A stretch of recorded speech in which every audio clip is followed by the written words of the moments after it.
इस कहानी का उद्देश्य किसी की भावनाओं को ठेस पहुंचाना नहीं है, बल्कि मनोरंजन करना है। इसे अन्यथा ना ले। नमस्कार दोस्तों, मेरा नाम सुनंदा है। मैं शादीशुदा हूँ। मेरी उम्र 35 साल है। मेरा रंग सांवला है। शादी से पहले मेरे कई दोस्त थे। पहले मैं पढ़ाई पूरी होने के बाद घर पर ही रहा करती थी, पर अब जॉब करने लगी हूँ। जॉब के लिए मुझे रोज सुबह कभी ऑटो से कभी बस से सफर करना पड़ता था। कभी कभी मेरे पति भी मुझे ऑफिस लाते ले जाते थे। मैं जब भी ऑटो में बैठती थी तब कई बार मेरे पैर बाजू वाले के साथ टच हो जाते थे और बस में तो पूछो ही मत। भरी हुई बस की भीड़ में खड़े खड़े कितना घर्षण होता था, लेकिन मैं बस चुप रह जाती थी।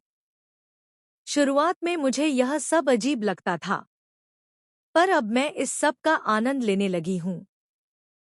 मैं गांव से हूँ, इसलिए पहले मुझ में ज्यादा हिम्मत नहीं थी, पर अब शहर में आने से यहाँ के हिसाब से रहने की धीरे धीरे आदत हो गई है।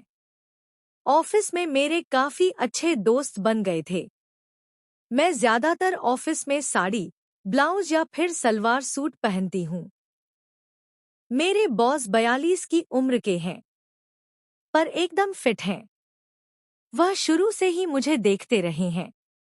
उनकी नज़र को मैं पहले दिन से ही समझ गई थी, पर मैंने ऐसा दिखाया जैसे मुझे कुछ पता नहीं है।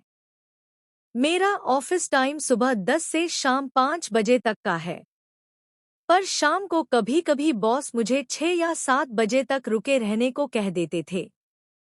वह मुझे बार-बार अपने केबिन में बुलाकर पूछते रहते कि उस फाइल का क्या हुआ, इस फाइल का क्या हुआ। वह ऐसे सवाल करके मुझे तंग करते थे। मैं ऑफिस में नई थी, जिस कारण मुझे ऑफिस का काम ज्यादा नहीं आता था, इसलिए उनको मुझे डांटने का मौका मिल जाता था। वो मुझे डांटते हुए मुझे ऐसे देखते थे जैसे उन्होंने मुझे खरीद लिया हो। शुरू में मुझे थोड़ा अजीब सा लगता था, पर अब मैं उनकी नज़र को समझ गई हूँ, तो इस बात को एंजॉय करने लगी हूँ।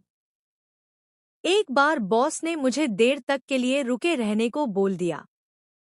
सब लोग चले गए थे, बस वो मैं और कुछ टी ग्रेड के कर्मचारी ही ऑफिस में रह गए थे। बॉस मुझे अपने केबिन में बुलाकर मुझसे पर्सनल बातें करने लगे। वे कहने लगे कि